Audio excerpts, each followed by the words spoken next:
अब देखो बेटा इसके बाद क्या है। अब देखो सी एम वाला आपके पास क्या है, स्क्वायर है, उसमें क्या है जेड नोट वाला पॉइंट आएगा। ठीक है, फिर कहता है any Z on C M. ठीक है, अगर जेड वाला पॉइंट भी एग्जिस्ट करेगा सी एम पे। ठीक है, क्यों उसके बाद क्लियरली अगर मैं जेड माइनस में जेड नोट का जो डिस्टेंस निकालूं, ठीक है, वो किससे लेस देन इक्वल्स टू है under root of twice of L M से। ठीक है, अब आप देखो ये स्क्वायर है। ठीक है, एल एम सबकी साइड क्या है, एल एम है। तो लेंथ जो होगी सी एम की वो टोटल कितनी होगी, 4 से इसको मल्टीप्लाई कर दोगे, ये तो आपका आ जाएगा। और ये आपका कैसे आया, जेड से जेड नोट का जो डिस्टेंस है, ठीक है, ये आपका कैसे आएगा, ये आपने कैसे सोल्व करना है। आप ये देखो कि यहाँ पे ए से स्क्वायर है, ये ट्रायंगल बन रही है आपकी, जेड नोट वाला पॉइंट यहाँ कहीं भी हो सकता है। ठीक है, अब आप देखो ये एल एम है, ये एल एम है, तो ये आप निकाल सकते हो ट्रायंगल से। ठीक है, तो ये क्या आएगा, अंडर रूट ट्वाइस ऑफ क्या है, एल एम है। उसके बाद देखो पूरा आपके पास क्या है, हमारे पास अगर आप z माइनस में z नोट करेंगे वो क्या होगा, इससे लेस देन इक्वल्स टू आएगा ना, इससे ग्रेटर तो आ नहीं सकता। ठीक है, तो यहाँ से उसके बाद इसको वैल्यू को पुटअप करेंगे। ठीक है, वैल्यू को पुट करने के बाद तो हमारे पास क्या आएगा, अब ये आपके पास क्या है, अब आप ये देखो कि यहाँ से लेकर ये क्या है, यहाँ तक का डिस्टेंस है। ठीक है, यहाँ से लेकर यहाँ तक का क्या है, ये डिस्टेंस है। और z माइनस में z नोट को आप क्या कर रहे हो, सॉल्व कर रहे हो। z भी पॉइंट यहाँ है, z नोट वाला पॉइंट भी क्या है, यहाँ है।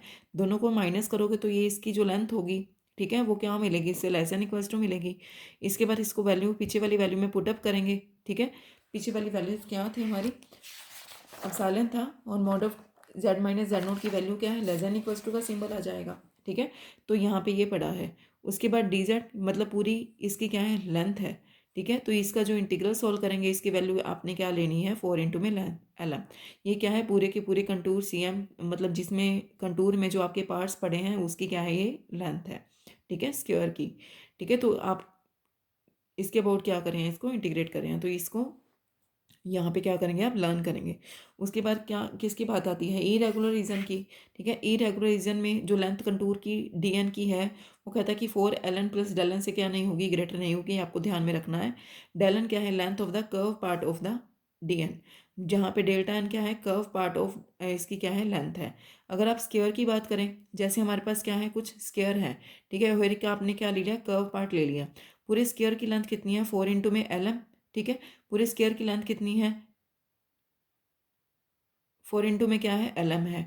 और ये अगर क्या है, इसका कर्व पार्ट है, इसकी जो लेंथ मैंने लेट की वो क्या है, किससे, डेल्टा एन से ग्रेटर नहीं है, इसके सम से ग्रेटर नहीं है।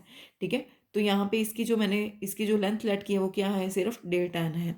तो उसके अकॉर्डिंग वैल्यू सारी क्या करेंगे, पुटअप करेंगे। और जो आपकी फर्स्ट नंबर इक्वेशन थी उसमें आपके पास ये पड़ा है, मोड लेंगे उसका। ठीक है, मोड को अलग अलग करेंगे, वैल्यू को पुटअप करेंगे।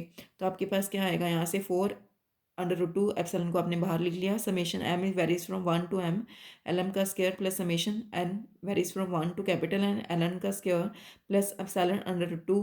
ठीक है, एप्सिलॉन इसको क्या कर दिया, एल एन डेल्टा एन से मल्टीप्लाई कर दिया। ठीक है, उसके बाद आप ये देखो, इसको मैंने क्या लेट करा, ए लेट कर दिया। ठीक है, ये आपका क्या है, पढ़ा ही है ये, इसको मैंने पूरे को क्या लेट करा, ए, जहाँ पे ए क्या है, area of the square with which the region war originally. ठीक है, जैसे एल एम इंटू में एल एम क्या होता है, एक की बात करें। ठीक है, एक एक स्क्वायर की बात करें, ये तो हम सारे स्क्वायर के लिए सॉल्व कर रहे हैं ना। एक की बात करेंगे तो आप उसकी जो एरिया होता है वो क्या होता है, लेंथ साइड इंटू साइड होता है। तो यहाँ पे एल एम का स्क्वायर, यहाँ पे क्या है, एल एन का स्क्वायर। तो ये कहता है A is the area of the square with which the region war originally cover and L is any constant greater than each L N. ठीक है, तो यहाँ पे आप सिर्फ इतना लिखो, ए क्या है, एरिया है किसका, स्क्वायर का। ठीक है, तो उसके बाद हमारे पास ये कहता है समेशन ऑफ ये जो डेल्टा एन है। ठीक है, ये क्या है, लेंथ ऑफ द कंटूर सी है। ठीक है, समेशन ऑफ डेल्टा एन क्या है, लेंथ ऑफ द कंटूर सी, मतलब इससे तो ग्रेटर नहीं हो सकता ना। मतलब जो भी आपने इरेगुलर रीजन के लिए जो सॉल्व किया, कर्व कर्व की जो वैल्यू है, इसकी पूरे की जो लेंथ होगी डी एन रीजन की, ये आपने जो रीजन लिया है वो कैसा है। ठीक है, कैसा लिया है आपने, पूरा क्लियर कर